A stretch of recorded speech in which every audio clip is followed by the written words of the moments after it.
Greetings, YouTube. The Doctor is in. Dr. Urias Papers here, coming at you with another commentary on Dungeons and Dragons. And today on the Doctor Spell Prognosis, we are talking about the spell Summon Elemental. All right, we're giving this one a D+. It is not great, and it's worse than the other ones. So, don't forget to hit that subscribe button. If you like this video, hit the like button. If you have any questions or comments, please leave a question or comment. All right, it is a 4th level spell. This one is usable by a few more classes other than just wizards and warlocks or artificers. It's used by druids, rangers, wizards, and the fathomless warlocks. It is in Tasha's Cauldron of Everything, so there's very similar spells like this in that book. So it takes one action, range of 90 feet, verbal, somatic, and material component, which is worth 400 gold pieces like the others came before it. Not worth it. Duration of 1 hour. Requires concentration. If you're going to spend 400 gold pieces to bring this forth and have that material component, you might as well concentrate on it. All right, so you bring forth an elemental spirit, and it manifests in an unoccupied space that you see within range. It takes on the form of a air, earth, fire, or water elemental, or it is a spirit that has aspects of those elements. It's not the same as an earth, fire, water, or air elemental. Not even close. So, it's got a stat block.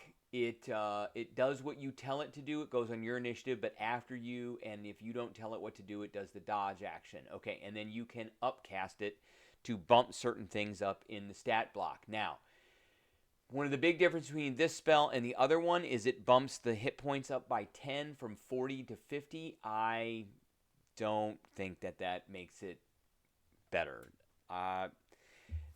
These elemental spirits do not have any like semi-cool abilities that might slow things down or grapple things or take away their reactions or things like that. There's none of that here. So, depending on what you pick, they have a 40-foot speed. Earth can burrow. Air can fly. Water can swim. And fire can just walk. Don't understand that. They do have damage resistances, which really are almost never going to come into effect. So, water is acid, lightning and thunder air. That might come into effect. And then piercing and slashing for earth, that probably will happen. But if you got bludgeoning or any of the other elementals, then it's just going to get trounced. And then fire is immune to fire and poison. So I don't know why anybody would try and poison a fire elemental, but that's okay. And then they're immune to exhaustion, paralysis, petrification, poisoned, and unconscious. So it's immune to poison damage, and it's immune to the condition of poison if it's fire. They've got dark vision, they speak primordial, and they understand you.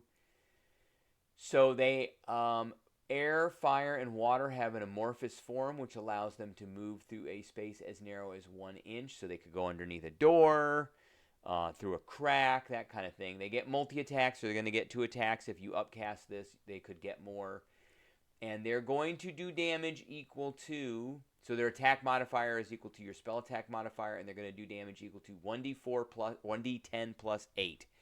So they are going to do a whopping extra damage compared to the other summoned spirits. So this is going to do a whopping 13 damage instead of 12 on average, and it's bludgeoning damage if it's air, earth, or water, and it's fire damage if it's fire. So if you pick a fire elemental, it's immune to fire and it does fire damage. If you pick any of the other ones, it does bludgeoning damage, but they get a certain kind of speed. I would say, I think the weakest one is probably the water one.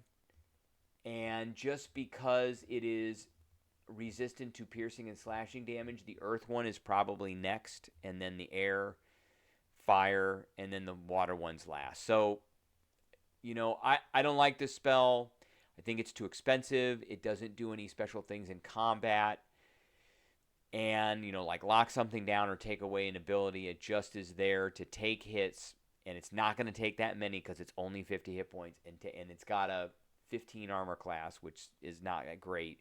It's there to take hits and do a little bit of damage. All right, that's what I got for everybody today. I appreciate everybody tuning in, and I will catch everybody later.